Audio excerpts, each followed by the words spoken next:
Let's take a look at this multiple choice question from farhatlectures.com. What amount should be reported as inventory under LCM? So we have three items, A, B, and C, and we need to know how should we report inventory. Cost is 200, market is 240. So what's LCM? The lower of cost or market. The lower the LCM amount is 200. So 200. Item B, cost 150, market 120. Lower of cost or market is 120. Item C, 300 is the cost, 260 is the market. The market is 260, the lower. Now we add 200 plus 120, which is 320, plus 260, it should be 580. Therefore, the answer is 580. Now, for financial accounting, intermediate accounting, LCM is covered a little bit more in depth. But for tax, this is practically all what you have to know.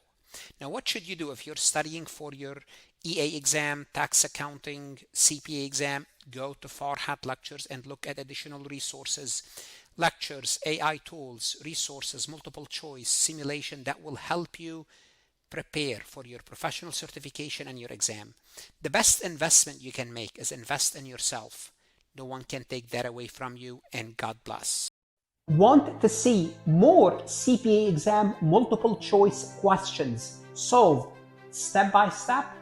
At farhatlectures.com, you will get hundreds of video solved MCQs step by step, including previously released AI CPA questions, previously released AI CPA simulation, in-depth lectures and resources to prepare for the CPA exam, AI tools that's going to help you study smarter, not harder, CPA exam podcast lessons where you can learn on the go.